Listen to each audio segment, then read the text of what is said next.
Muy bien. Bueno, pues en breve empezamos.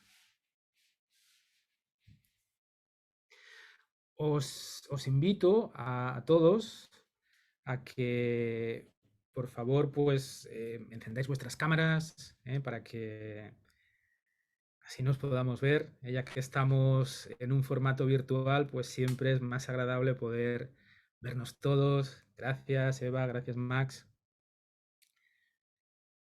Así que, pues eso, os agradecería mucho si pudiéramos vernos. El que no pueda porque está en algún lugar que no permite encender la cámara, pues no pasa absolutamente nada.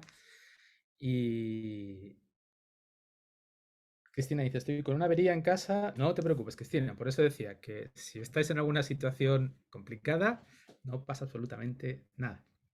Muy bien, pues ahora sí. Hemos dicho que a las 5:01 iniciábamos y por lo tanto pues vamos a ser puntuales. Daros de nuevo la bienvenida a todos los que estáis aquí. Muchísimas gracias por vuestro tiempo y bueno, pues por haberme regalado esos 55 minutos aproximadamente que tendremos. Acabaremos sobre las 5:55, ya que a las 6 viene David Mateo, que es el siguiente ponente, un poco para que dé tiempo sobre todo a poner bien la sala y limpiarla y que podáis volver a resituaros. No es broma, pero para poder un poco dar tiempo a que David se acomode, pues vamos a empezar ya y vamos a procurar ir directamente al grano. Bien, me gustaría mucho que esta conferencia, como os decía al inicio, fuera interactiva, ¿no? Porque si no, si yo voy a estar aquí todo el rato hablando, al final muy probablemente os acabaré aburriendo, ¿eh? Y no es mi intención, sino que mi intención es que, bueno, por lo menos salgáis con alguna idea nueva e interesante, pero que además que participéis y que lo podáis pasar lo mejor posible. Así que, ¿estáis familiarizados con la mano virtual de Zoom? Perfecto. Pues me gustaría que levantarais la mano, por favor, aquellos que conocéis y estáis familiarizados con mi investigación sobre el impacto del coaching en el cerebro y sobre todo desde el campo de la no directividad. Ok, Max está al corriente. Gracias, Max. ¿Qué es lo que sabes exactamente? Si quieres puedes abrir el micro directamente y explicar. Gracias. Hola, Gorka, y todo el mundo, claro.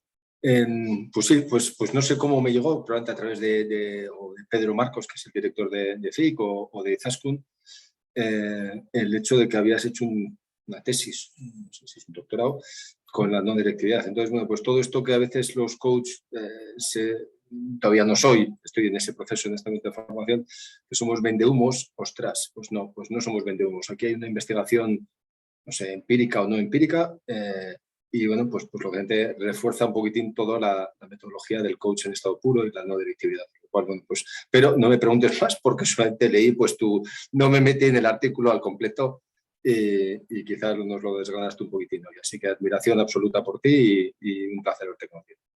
Ok, pues gracias, Max. Entonces entiendo que el artículo que publicamos en Frontier lo tienes, ¿no? Ese sí lo tienes.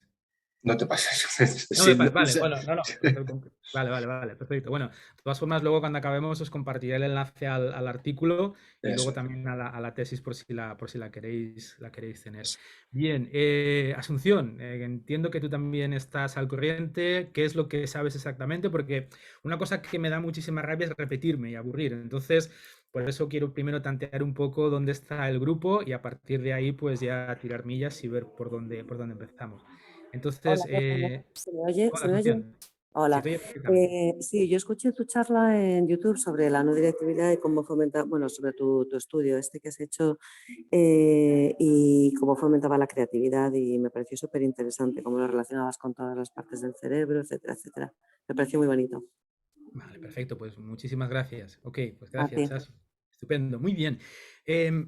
Vamos a empezar. Si queréis, podéis escribirlo en el chat o directamente podéis abrir el micrófono, pero cuando oís la palabra o el concepto no directividad o no transferencia, también, que es como, bueno, se está denominando, ¿no? ¿Qué os sugiere? Podéis escribir en el chat, podéis participar directamente de viva voz.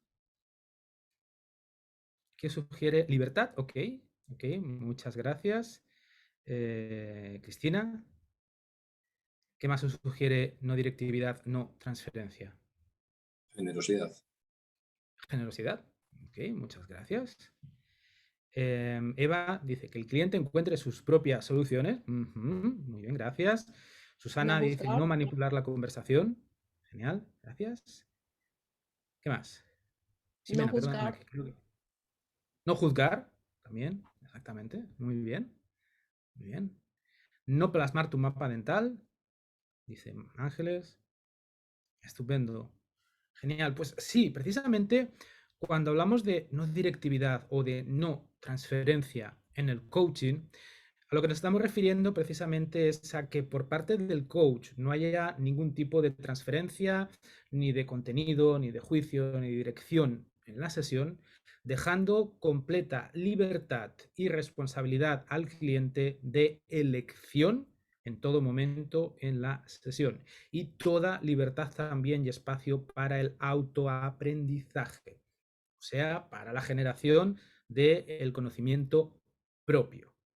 En este sentido, una de las conclusiones de la tesis doctoral que realicé es precisamente que cuando abordamos el coaching desde esta perspectiva no directiva o sin transferencia, realmente lo que estamos propiciando o estamos abriendo el campo de la epistemología en el coaching. Es decir, que estamos facilitando que el cliente pueda generar nuevo conocimiento por sí mismo, lo cual es una cosa fantástica porque de alguna manera estamos ayudando o estamos preparando a esa persona para que en el futuro, una vez que ya haya acabado su proceso de coaching, pueda ser autónoma, pueda ser independiente y no tenga que colgar siempre de, en este caso, el servicio del coach para resolver sus problemas o sus objetivos.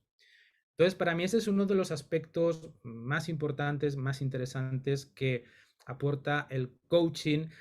Y en este caso, desde FIC se apuesta por esta fórmula del coaching en estado puro, ¿no? Entendiendo esa no directividad. ¿Y por qué hay esa idea del coaching en estado puro? O como desde pues, la corriente no directiva le llamamos también el coaching como debería ser, ¿no? O realmente llamarlo coaching y a lo otro, pues tendremos que buscar a ver lo que le podemos llamar. Porque realmente esta forma de no transferencia es lo único que diferencia al coaching del resto de disciplinas de ayuda al ser humano. Porque si nos fijamos en psicología, si nos fijamos en mentoring, si nos fijamos en formación, en asesoría, todas estas disciplinas pueden tener unos objetivos muy similares al coaching, que la persona consiga unos objetivos, que se desarrolle, que aprenda. Entonces, ahí no vamos a poder encontrar una gran diferencia entre lo que el coaching puede conseguir y realmente lo que las otras disciplinas sí pueden conseguir. Ahí sería bastante similar y precisamente muchas veces es donde hay esa piedra en la cual nos encontramos la dificultad de definir, ¿no? Pero si nos vamos al cómo conseguimos eso, al realmente cómo se consigue que la persona alcance sus objetivos, la única disciplina de todas las que hemos dicho que lo hace a través de la no transferencia, a través de dejar completa libertad al cliente para que desarrolle su propio conocimiento sin transferir, sin juzgar, sin guiar, sin dar nada a la otra persona, es el coaching. El coaching, desde la esencia más pura y más verdadera. Y ahora os voy a dar también alguna muestra, ¿no? de por qué esto es así, para que podáis ver un poco pues, cómo la investigación que hice desde la vertiente empírica experimental, pues realmente nos muestra cómo cuando abordamos esta aproximación en el coaching, o sea, cuando no hay ningún tipo de transferencia por parte del coach y se utiliza un marco metodológico y competencial determinado, como es el modelo Grow en la conversación y como es la utilización pues, de competencias como la escucha fenomenológica, es decir, una escucha activa pero llevada a la máxima potencia, dado que no vamos a juzgar, no vamos a filtrar las preguntas bien enfocadas y sobre todo también el reflejo y el resumen. Utilizando eso, realmente lo que conseguimos es que el cerebro de nuestros clientes actúe de una manera diferente.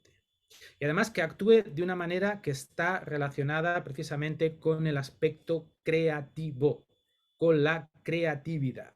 Entonces, otra de las grandes conclusiones de la tesis es que podemos enmarcar al coaching finalmente en un ámbito identitario, y es precisamente ese, el de ayudar a que las personas potencien su capacidad creativa a través de las sesiones y a través del proceso. Ese es el resultado que conseguimos al aplicar ese marco competencial tan particular que tenemos, que como vais a ver ahora, tiene que tener unas bases muy concretas. Bien, ¿hasta aquí hay alguna pregunta, alguna cosa que queráis comentar? ¿No? Perfecto, pues me vais a permitir que comparta. Asunción, ¿tienes la mano levantada? No sé si es lo que quieres preguntar o estaba levantada de antes. Creo que estaba levantada de antes. Aquí voy a bajarla para no confundirnos. Bien, pues dadme un segundito y voy a compartir la pantalla para que podamos ver un poquito, ¿no? Todo este aspecto de la investigación y un poco de dónde surge. Voy a presentaros muy rápidamente el por qué, ¿no? Por qué al final me decidía de alguna manera aportar algo para que el mundo del coaching pudiera tener pues alguna base científica que nos ayudara a, como decía antes Max, ¿no? Dejar ya de oír que vendemos humo, que realmente es algo que a mí me molestaba muchísimo desde los inicios, de hace 15 años, esa idea, ¿no? Ah, bueno, sí, es que bueno, hacéis algo, pero no se sabe bien, funciona, ¿no? Pues ahora vamos a ver que sí, ¿no? Entonces, si empezamos ya desde un poco el aspecto definitorio, ¿no? Cómo ICF define lo que es el coaching, pues la mayoría de vosotros ya estaréis relacionados con esta idea, con esta definición, ¿no? El asociarse con los clientes en un proceso creativo, aquí aparece ya esta palabra creatividad, y además estimulante, en este caso estaría mal traducido porque en inglés es thought provoking, que vendría a ser un poco pues la idea de ayudar a reflexionar, a pensar, ¿no? Y que los inspira a maximizar su potencial. ¿Cuál es el problema principal que nos encontramos con esta definición? Pues que, bueno, aparte de que tampoco no nos acaba de clarificar muy bien cómo se diferencia el coach del coach de otras disciplinas, pero también había una falta de demostración empírica.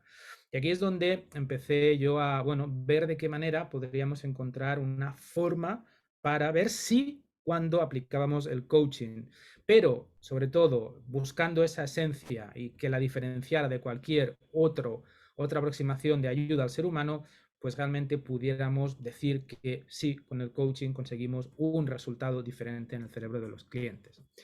Entonces, un poco para justificar también los beneficios, ¿no? Fijaros una cosa, esto es cómo la creatividad está disminuyendo a nivel mundial en el ser humano. Aquí tenemos un estudio de Kim que realizó en el 2017 y vemos cómo desde el 1990 hasta el 2017 la capacidad creativa, ese outbox thinking que se dice en inglés, está disminuyendo a pasos forzados. Luego, también ya sabéis que estamos en una situación desde hace años ya compleja, ¿no? En este mundo VUCA, que se le llama, de pues, volátil, incierto, complejo. Y algunos hablan de un mundo BANI, un mundo que después de la COVID-19, pues ese VUCA se transformó en un mundo que es frágil, que genera ansiedad, que no es lineal y que además es incomprensible. Yo no lo veo tanto como una transición, sino que lo veo más como, bueno, un agravamiento de ese buca. Y ese agravamiento, pues al final tiene unos síntomas que vendrían a ser, pues esa fragilidad, ansiedad, etcétera. Pero bueno, el mensaje es que las cosas están mal. La verdad es que toda esta incertidumbre, toda esta incomprensibilidad de las cosas, la fragilidad, la ansiedad, es algo que ya experimentamos y que tal y como los estudios y los pronósticos nos dicen, va a aumentar en los próximos años. Y eso también debido a que, bueno, pues la tecnología al final hace que las cosas se aceleren, se compliquen. Sí es cierto que por una parte nos facilita las cosas, pero por otras hace que el mundo sea cada vez más complejo. Entonces, tenemos que empezar a acostumbrarnos de que este mundo tan incierto, tan rápido, tan cambiante, está aquí para quedarse y para complicarse un poquito más. Entonces, fijaros que además todos los académicos que están estudiando pues, esta situación coinciden en que hay un aspecto esencial para poder navegar en esta situación de incertidumbre y es la creatividad. Es una competencia transversal que como seres humanos necesitamos de una manera imperiosa para poder ser capaces de sobrevivir en este VUCA o en este BANI.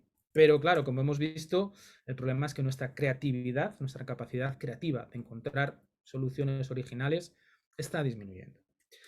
Fijaros, un poco para definir la creatividad, ¿no? Que es algo que a veces pues, nos resulta complicado y a veces lo asociamos únicamente al ámbito del arte, al ámbito de la cultura, incluso los niños pequeños son creativos o no. Pero me gustaría trasladar una idea más amplia de creatividad, que también pues, es la que se trabaja dentro del ámbito de la investigación en esta área, ¿no? Y fijaros esta definición de Cuneus y de Bittman, que en un libro que tienen que se llama Eureka y que explican toda su investigación en el ámbito de la creatividad y la neurociencia, ellos definen la creatividad como la habilidad de reinterpretar algo, reduciéndolo a sus elementos y combinando de nuevo estos elementos de una forma sorprendente para conseguir algún objetivo. Claro, si observamos bien esta definición, aquí Cuneus y Bittman nos están hablando de coaching. Evidentemente no están hablando, no tienen la intención de hablar de coaching, pero la descripción que están haciendo aquí es lo que sucede durante una sesión de coaching. Es decir, para conseguir un objetivo que el cliente plantea, lo que hace durante la sesión es reinterpretar, explorar algo, reducirlo, entenderlo a sus elementos, para que luego en la fase de opciones eso se recombina en unos elementos, en ideas nuevas e ideas creativas que luego llevan a la acción. Entonces, yo cuando leí esta definición me pareció brutal y me emocioné mucho porque digo, wow, aquí hay algo muy similar a lo que nosotros hacemos, ¿no? Tengo aquí otra frase también de John Cuneus que dice que la creatividad no son estrategias mentales y es muchas veces como intentamos ser creativos, ¿no? El buscar ejercicios, buscar herramientas. Él dice que no, que la creatividad consiste en un estado mental.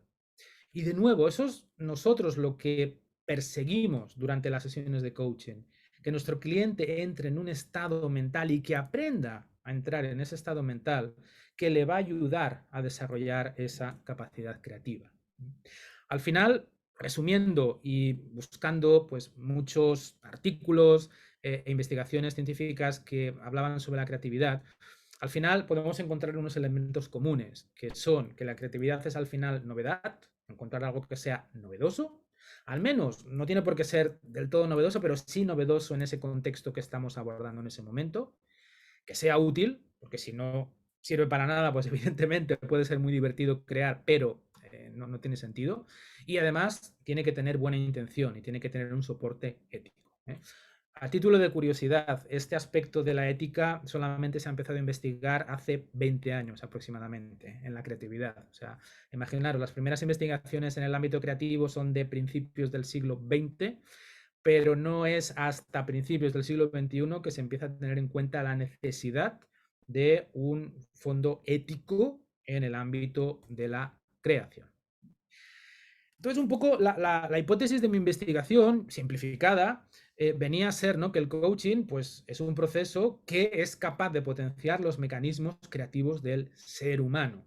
O sea, que cuando nosotros aplicamos las competencias dentro del proceso de coaching, pues, bueno, podemos potenciar esos mecanismos creativos que ahora explicaremos un poco cuáles son, ¿no? Bueno, aquí tenéis la hipótesis general de toda la investigación, que es un poco más amplia. Luego hay algunas hipótesis secundarias, que son las que soportan esta principal. Pero al final lo que se pretendía demostrar es que, utilizando estas metacompetencias, que ahora os pasaré a detallar un poco más del coaching de aproximación no directiva, ¿sí?, lo que va a conseguir es que va a provocar que se activen una serie de patrones electroencefalográficos, o sea que aquí lo que vamos a estar midiendo es precisamente la actividad eléctrica del cerebro, y que evidentemente se van a poder distinguir y que además estarían asociados a procesos del pensamiento relacionados con la creatividad y sobre todo con el fenómeno del insight. ¿Qué es el insight en el ámbito de la neurociencia?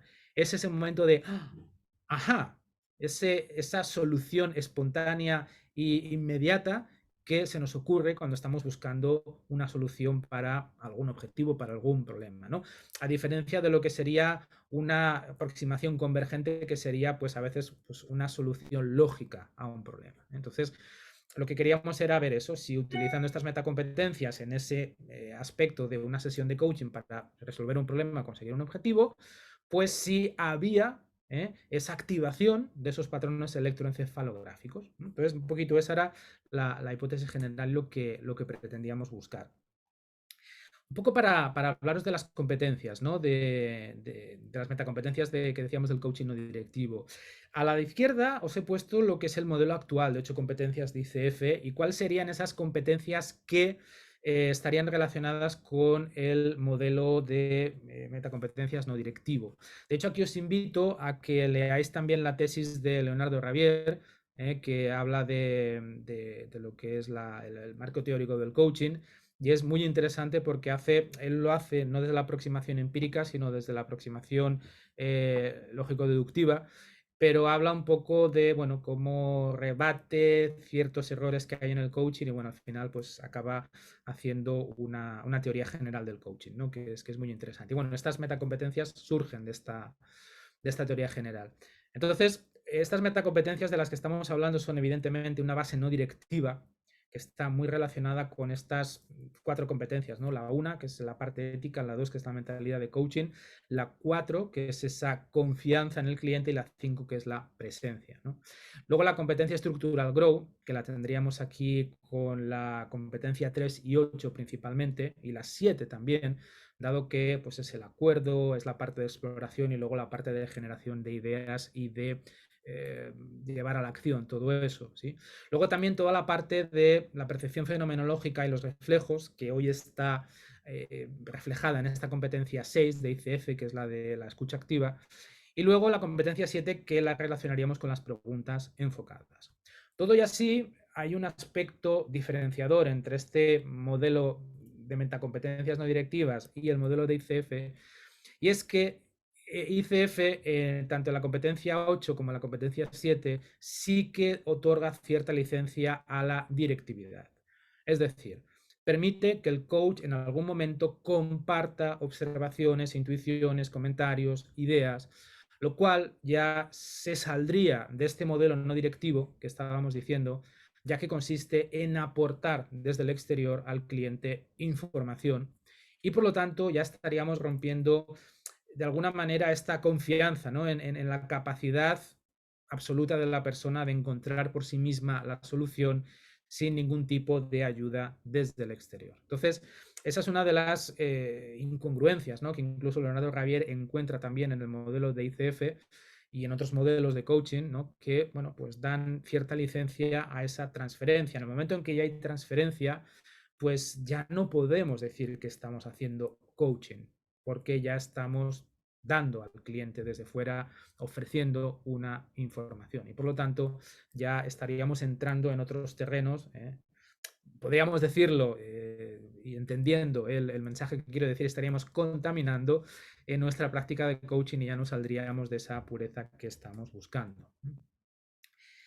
El modelo experimental que diseñé para llevar a cabo esta investigación fue someter a los participantes, que tuvimos 16 participantes en esta investigación, a 3 condiciones. Es decir, ellos llevaban un casco, ahora veréis, un casco de electroencefalografía, en el cual medíamos el ritmo de sus frecuencias en el cerebro y les hacíamos pasar por 3 pruebas, ¿no?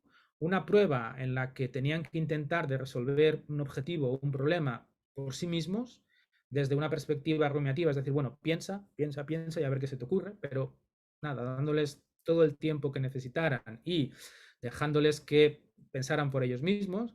Luego se les sometía a una conversación de coaching directivo en el cual no había estructura y básicamente se utilizaban competencias similares, pero eran preguntas cerradas con dirección e interpretación de lo que el cliente decía e incluso dándole pequeñas pistas, pequeñas sugerencias. Y por último, la última condición a la que se les sometía era que resolvieran otro de los problemas o objetivos que traían, pero en este caso ya desde esta vertiente no directiva. Entonces era un poco las 3 fases por las que pasaban, ¿no? Entonces, pues los participantes pues llevaban un casco de electroencefalografía, lo cual nos permitía pues ir midiendo todas esas alteraciones de las frecuencias eléctricas del cerebro. Además nos permitía también pues, que los participantes, cada vez que se les ocurría algún insight, alguna idea dentro de cada una de las pruebas, pues ellos marcaban la barra espaciadora del teclado que tenían, eso hacía una marca en la lectura electroencefalográfica y nos ayudaba a nosotros luego a analizar, ¿no?, qué había pasado ahí en ese momento exacto, qué cambios, que son los que veremos ahora, se habían producido en los diferentes rangos de frecuencia y también en las diferentes regiones cerebrales. También grabábamos todas las sesiones para luego poder hacer un análisis de las competencias y ver, bueno, pues antes de cada insight que había tenido la persona, pues qué competencia había intervenido, si había sido una pregunta, si había sido un reflejo, si había sido un silencio, y poder hacer un análisis estadístico también de cuáles de esas metacompetencias tienen un mayor impacto en ese aspecto creativo. Y no solo eso, sino que también les pedíamos a los participantes que bueno, rellenaran un cuestionario en el cual se les pedía que se evaluaran cuán creativos habían sido, ¿sí? Tenían que ver en cada una de las condiciones, pues oye, cuán creativo me he visto, entendiendo como creativo, pues precisamente la capacidad de haber resuelto pues de forma novedosa y original y útil ese problema u objetivo que habían planteado. Entonces, un poco esta es la condición experimental que utilizamos con todos los sujetos y a partir de la cual pues obtuvimos los resultados. Un dato curioso para aquellos que estéis familiarizados con el modelo GROW. El modelo GROW nos da la sensación de que es un gran invento de Alan Fine, John Whitmore y Graham Alexander, ¿no?, que allí por los 80, pues por encargo de McKinsey, de la consultora, pues desarrollan este súper modelo de conversación y parece como, milagro, qué bonito, ¿no? Qué cosa más maravillosa que han encontrado. Bueno, lo cierto es que ninguno de ellos descubrió la rueda.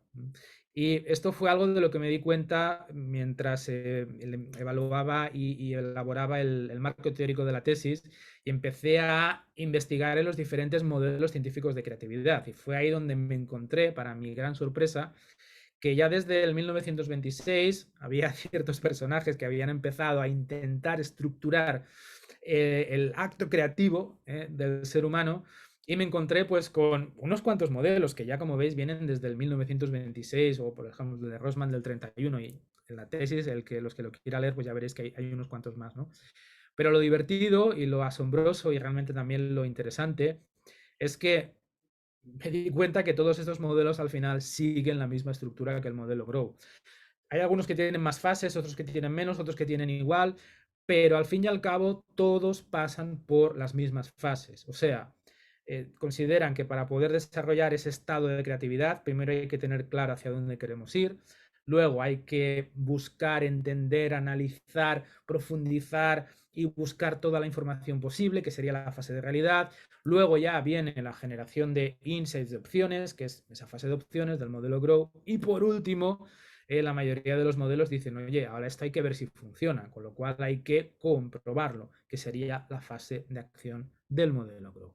O sea que, no sé si sin quererlo queriendo, no creo que en ese momento ni Alexander, ni Whitmore, ni Fine tuvieran esa intención, pero al final estaban replicando un modelo de creatividad que ya se había descubierto muchísimo antes. Con lo cual, uno de los mensajes también importantísimos de la investigación es que al final, cuando nosotros utilizamos este modelo en la conversación de coaching, estamos llevando a cabo una conversación creativa con nuestro cliente. Otro elemento más a favor precisamente de lo que decíamos, ¿no?, de marcar al coaching de forma identitaria en ese ámbito de la creatividad. Bien, y esto os lo explicaré de la manera más detallada posible porque es el punto importante, ¿no? No sé si estáis familiarizados con los mapas de calor. Esto que tenemos aquí es un mapa de calor, que simplemente pues, es una fórmula gráfica de representar datos, ¿no? Entonces, cada uno de estos rectángulos se corresponde con las diferentes condiciones que os he mencionado a las que se sometía cada participante. La primera, la condición 1, sería la rumiación, que es el pensar por uno mismo. La 2 sería la directiva y la 3 sería la no directiva. Entonces, este mapa de calor, ¿qué es lo que nos muestra aquí? Nos está mostrando, de hecho, esto que estamos viendo aquí es el cerebro, ¿sí? El cerebro, si partiéramos por la mitad recuadro, lo que nos quedaría son los dos hemisferios. Por una parte, estos números impares corresponderían al hemisferio izquierdo y por otra parte, estos números pares corresponderían al hemisferio derecho. En este sentido, veis que tenemos aquí unas letras arriba, O, P, T, y se refiere a las principales regiones cerebrales. Estaríamos hablando de la región occipital, parietal, temporal, frontal central, frontales y anteriores frontales. O sea que nos estaría describiendo el cerebro desde adelante hacia atrás en los dos hemisferios. Aquí estaríamos viendo pues, el cerebro, todo el hemisferio derecho y todo el hemisferio izquierdo. Y luego, en el eje vertical, lo que representan son las diferentes frecuencias. Frecuencias son los diferentes niveles de vibración eléctrica que tiene nuestro cerebro dependiendo de la actividad que esté realizando en cada momento. Tenemos desde las ondas más lentas, que son las ondas θ, a las más altas y rápidas, que son las ondas gamma, en este caso, que son las que medía esta unidad electroencefalográfica. Entonces, veis aquí que hay diferentes tonalidades, desde las más oscuras, que sería este tono lila, hasta pues, el amarillo, ¿no? Y esto lo que nos va indicando en el mapa de color es cuándo va habiendo de menor actividad a mayor actividad. En este caso lo medimos por microvoltios. Vemos que cuando está en colores lila, pues tenemos desde 0, 4, 3, es decir, que la actividad eléctrica es casi inexistente, hasta que de repente pues, nos encontramos con bueno, pues 71, 43, 33, que ya son niveles elevados de actividad eléctrica. Podemos decir que entonces esa frecuencia sí que está activa ya en el cerebro, mientras tanto no.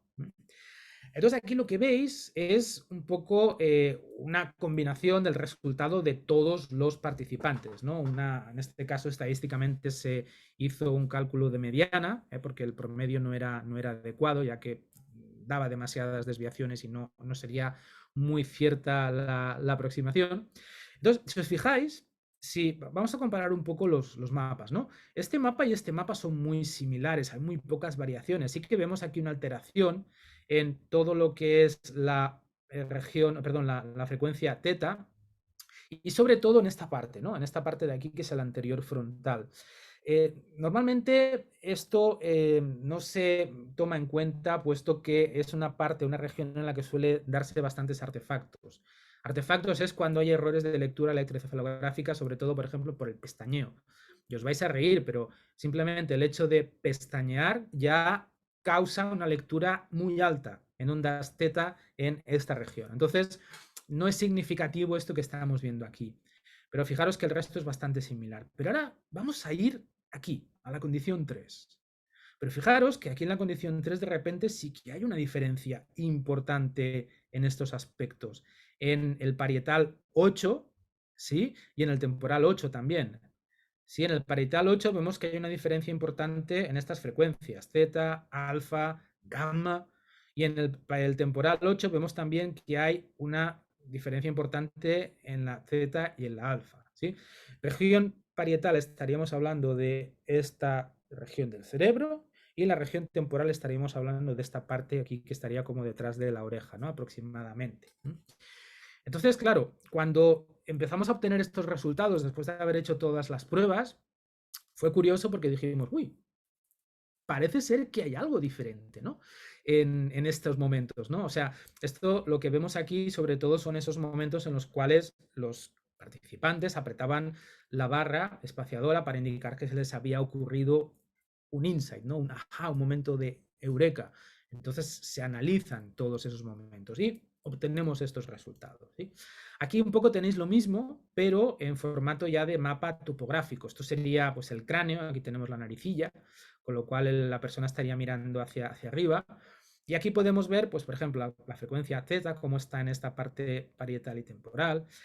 Podemos ver la alfa, cómo está en la parietal, y podemos ver la gamma, cómo está en la parietal también. Esto es para que se vea con un poco más de claridad. Y luego aquí, a modo de curiosidad, os he puesto cómo pues, se altera una onda cerebral. En este caso, pues el rojo sería la región temporal y el azul sería la región parietal. Y vemos cómo de pues casi no haber actividad a esto serían los 4 segundos antes de que la persona apretara el botón. O sea, aquí ha apretado el botón. ¿vale? Que es cuando he tenido un insight. Bueno, pues vemos cómo esos momentos antes se produce esa variación, hay esa alteración en esas ondas, con lo cual quiere decir que hay una activación, ¿no? de esa frecuencia y en esas regiones concretas.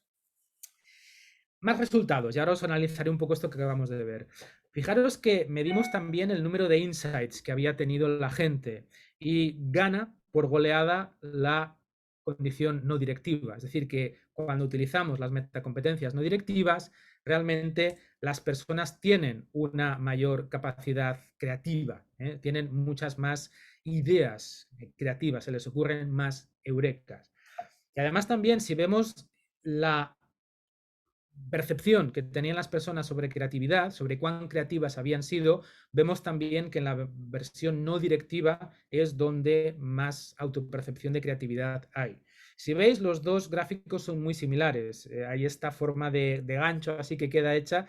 Sí, es porque, bueno, al final la condición directiva es en la que menos insights se generaron y menos creativa se sintió la gente.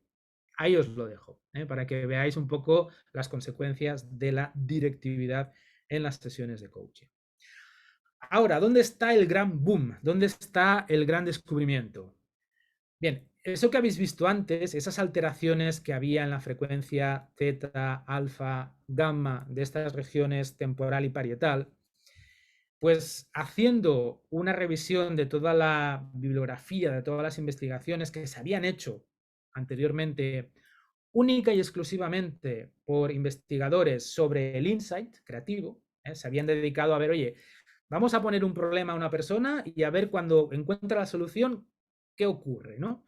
Bien, pues lo fantástico, maravilloso fue ver cómo los resultados que obtuvimos nosotros en cuanto a esas regiones y a esas frecuencias coincidían en la mayoría de los casos con todos estos estudios previos del insight. Son estudios también de electroencefalografía. Pero no solo eso.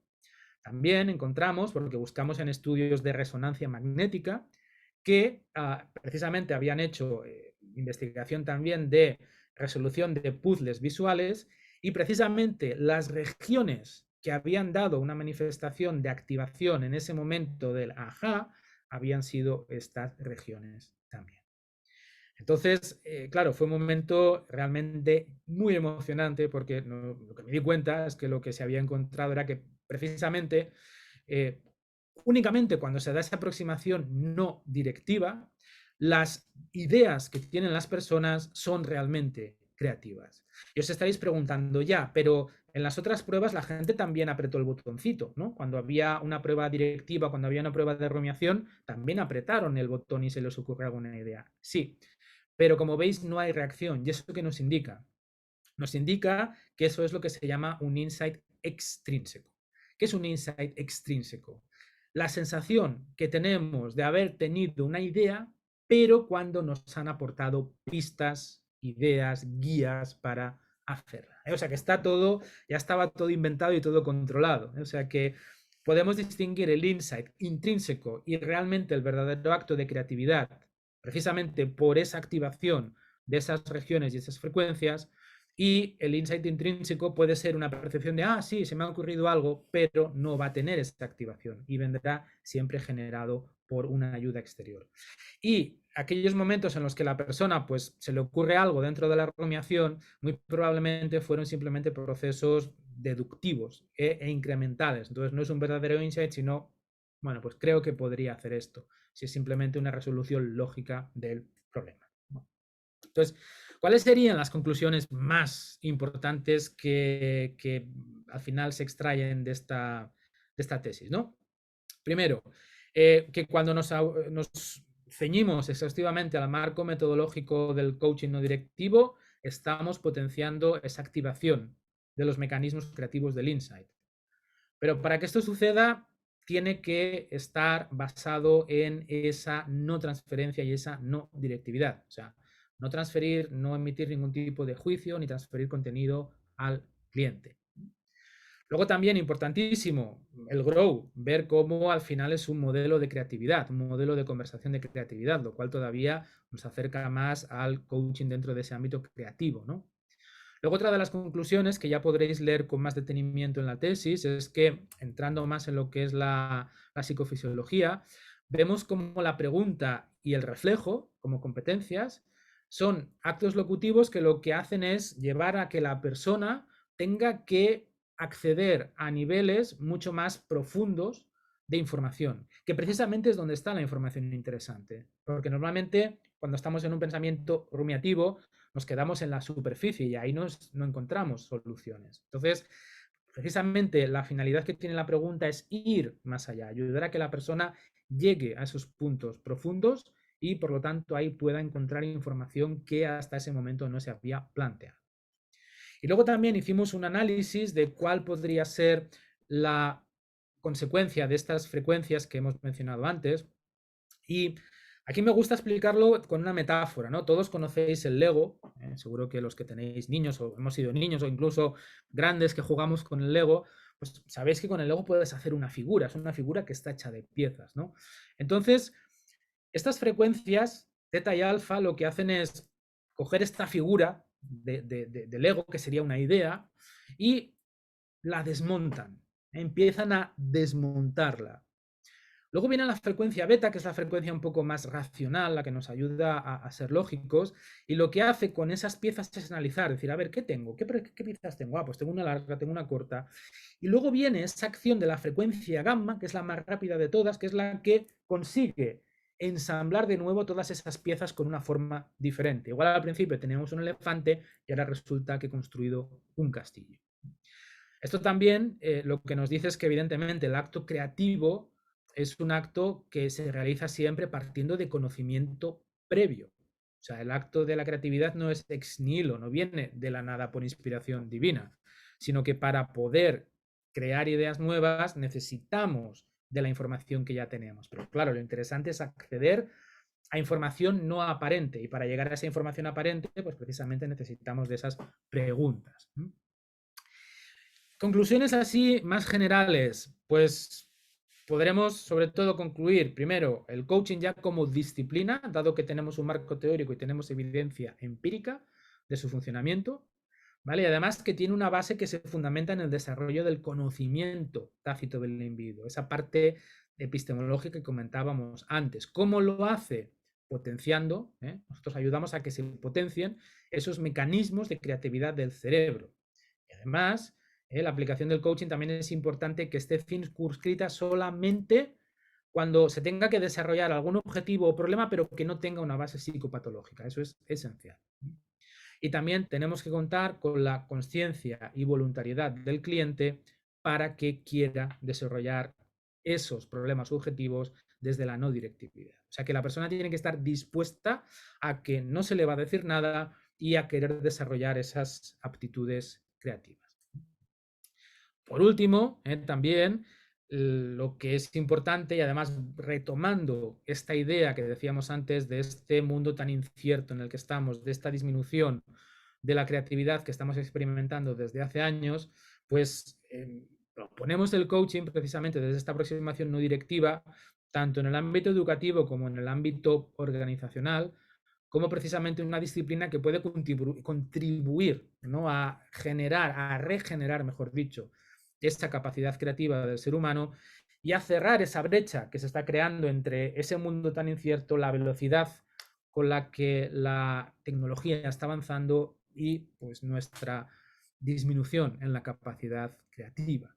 Entonces, realmente una de las, o sea, yo creo que hay dos conclusiones realmente importantes de esta tesis, ¿no? La primera es que, en primer lugar, hemos encontrado una base empírica que nos demuestra que cuando aplicamos bien las competencias de coaching, obtenemos un resultado concreto y diferenciado en el cerebro, realmente estamos activando toda esa capacidad y ese mecanismo creativo.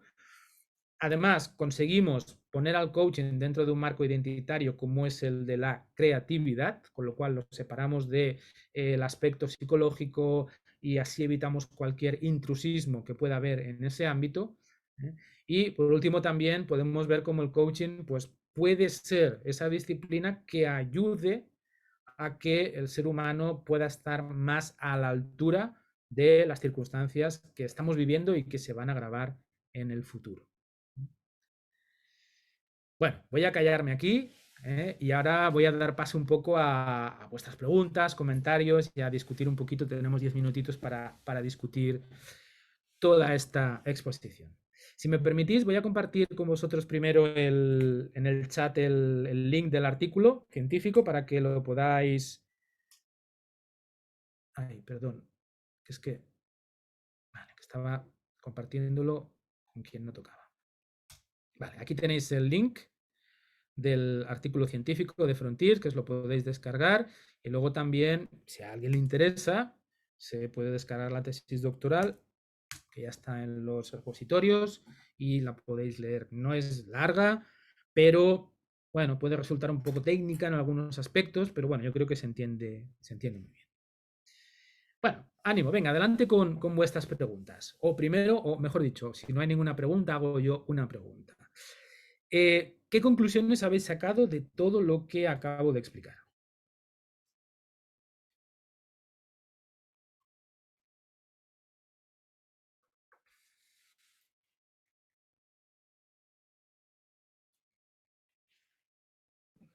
Bueno, a mí Gorka me ayuda mucho, digamos, en mi desarrollo como coach, porque digamos que mi tiempo de experiencia con equipos eh, en mi hogar y como soy es muy directiva. Entonces, parte de mi inicio de aprendizaje que estoy haciendo como coach es concientizarme del tema directivo que no lo tenía, no era consciente, ¿no? De este comportamiento que tenía. Entonces, con esta explicación que tú das, con esta base técnica que aportas, pues me ayuda todavía a interiorizarlo más y sobre todo, pues entender el beneficio que tiene en este caso para mis clientes, para mis equipos, el no dirigir, ¿no? Una sesión en mi familia. Entonces, wow, muchas gracias. A mí me ayuda mucho como ser humano, me ayuda un montón. Ok, muchas gracias, Jimena. ¿Qué más? ¿Qué conclusiones, qué os lleva a pensar un poco estas ideas? Gemma dice que la no directividad fomenta la creatividad. Ok, gracias, Gemma. ¿Qué más? Adelante, no tengáis miedo, que todas las aportaciones son buenas, bienvenidas y creativas, evidentemente. Sí, pues muchas gracias, Gorka. Me uno a lo que ha dicho Ximena. Es verdad que a veces no te das cuenta que vas plasmando tus opciones o las que crees que le van a ayudar al cliente, y me ha sorprendido muchísimo lo que has comentado de que la creatividad humana está disminuyendo a nivel mundial. Imagino que tanta pantalla tiene mucho que ver, ¿no? El no ejercitar lo tuyo, sino que te lo dan todo hecho, ¿no? Y eso sí me ha impactado mucho. Exactamente, sí, sí. Sí, sí. Y ya. Es una de las cuestiones, Ángeles, gracias, muchísimas gracias. La tecnología es una de las grandes culpables de esa disminución, puesto que, como tú dices, hoy en día ya tenemos muchísimos procesos que hace años requerían de ese esfuerzo creativo y hoy ya los tenemos automatizados. Solamente tenemos que ir al móvil, apretar una tecla y ya tenemos el resultado, ¿no? Y antes a veces pues teníamos que darle muchas más vueltas a la cabeza y ser más creativos. Entonces, bueno, pues evidentemente una de las razones de esta pérdida pues la tiene la tecnología. Muchas gracias, Ángeles. Más cuestiones, más comentarios.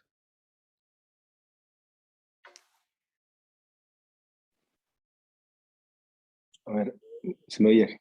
Sí, hola Max, adelante. Sí, oye, no sé si te has dado cuenta, pero he tenido un poco de jaleo con mi ordenador, tengo que resetear y bueno, me he perdido un poquitín. Pero me ha parecido muy potente y sin más por matizar, porque cuando me has preguntado qué es para mí, lo primero que me sugiere la no directividad, he dicho generosidad, y sin más te lo quería explicar un poco mi versión, es que normalmente es más fácil, lo poco que he hecho de coaching, es plasmar tu mapa. Entonces, o sea, y ciertamente, bueno, pues cuando me inspiró el tema del coaching siempre es, joder, pues pensar en mí, en ayudar, en querer, pues eso, engrandecerme. Y en realidad no, es engrandecerle al otro. Y es un poco lo que la no directividad me ha enseñado. Es decir, hay que ser generoso, hay que darle al otro un poco espacio. Y luego eso como entrada, y luego también la investigación la has podido hacer en más de 16 personas luego pues para recrear un patrón. Yo soy algo científico, o por lo menos ingeniero, y bueno, al final es el número cuenta y al final, bueno, pues hay patrones que se repiten. Y la última pregunta es saber tú, Gorka, ¿cuánto de no directivo eres en tus sesiones de coaching? Porque claro, hay 0 y 100 y sí que me gustaría un poco pues que nos dijeras pues antes o después de haber hecho esta tesis cómo coacheas. Gracias. Perfecto. Pues mira, en primer lugar, respecto a lo que decías de la generosidad, coincido completamente y esto que has dicho yo creo que es lo más bonito, ¿no? El hecho de que al final el coaching consiste en hacer brillar al otro, ¿no? Desaparecer como coaches y que sea el cliente el que brille. En cuanto a la muestra, fíjate que en la investigación electroencefalográfica es una de las cosas que también nos dio bastante dolor de cabeza, ¿no? Porque al final también era una investigación que no tenía subvención, con lo cual los recursos eran propios y no pudimos ir más allá. Pero estuvimos buscando información y dentro del ámbito electroencefalográfico, 16 es una muestra bastante respetable, sobre todo en muestras de larga duración. Es decir, cuando son pruebas electroencefalográficas de segundos, pum, ya está, ahí hace falta tener mucha muestra, pero cuando tenemos muestras de largo tiempo, en este caso como era pues sesiones de 45 minutos por 3 con cada cliente, con lo cual al final tienes pues 2 horas en este caso por participante, pues ahí también ya lo veréis en la tesis que está justificado como estadísticamente pues hay una validad alta de esta muestra que aportamos. Y en cuanto a mi no directividad, pues yo soy bastante talibán en ese sentido. O sea, yo soy muy no directivo. O sea, porque entiendo que es que si no, no estoy haciendo coaching. En el momento en que yo ya digo algo al cliente, ya nos vamos de lo que es en sí la sesión de coaching. Entonces, yo ahí sí que procuro siempre al 100% mantenerme en la máxima no directividad. Entonces, en ese sentido, sí. Si no, también sería yo entiendo poco riguroso y bastante falso por mi parte haber hecho una investigación que promueve una cosa y yo hacer todo lo contrario. Entonces, en ese sentido, siempre, siempre, siempre procuro al máximo estar al 100% de no directividad durante la sesión. Muchas gracias, Max. Bueno, tenemos 3 minutitos más. Antes de que Por mi llegue... parte, Sí, Eva. Gorka, antes que nada, muchas gracias por esta presentación. La verdad que me ha impactado bastante. Yo estoy adentrándome ahora en el mundo del coaching y me sorprende gratamente ver que hay investigaciones de este tipo, que hay un enfoque tan riguroso, tan científico, por decirlo de alguna manera, aunque sean ciencias sociales, no dejan de ser ciencias, al coaching. Creo que es algo que va a beneficiar mucho a la profesión. Y una primera idea así un poco superficial, se me ocurre que esto puede tener unas aplicaciones brutales en el mundo de la educación. Y no sé si hay alguna iniciativa o sois conscientes de alguna iniciativa o estáis participando en alguna iniciativa. Pues mira, sí, yo te puedo decir que llevo años luchando en este terreno y de momento es una batalla perdida.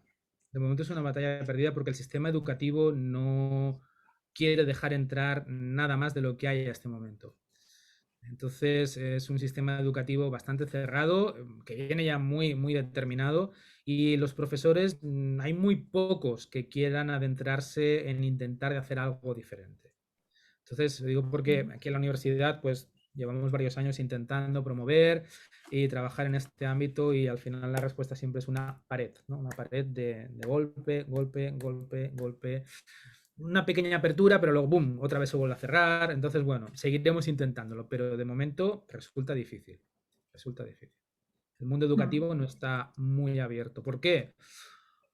Bueno, pues porque supone tener que salir de nuevo de lo conocido, adoptar nuevas maneras de aproximarse a la enseñanza y eso cuesta. Como todo cambio, pues la gente prefiere seguir como está. Gracias. Gracias a ti. Muy bien, pues oye, llegamos ya al tiempo para no, sobre todo, no interferir en el siguiente ponente. Muchísimas gracias a los 9 por haber estado aquí. Os agradezco enormemente el tiempo.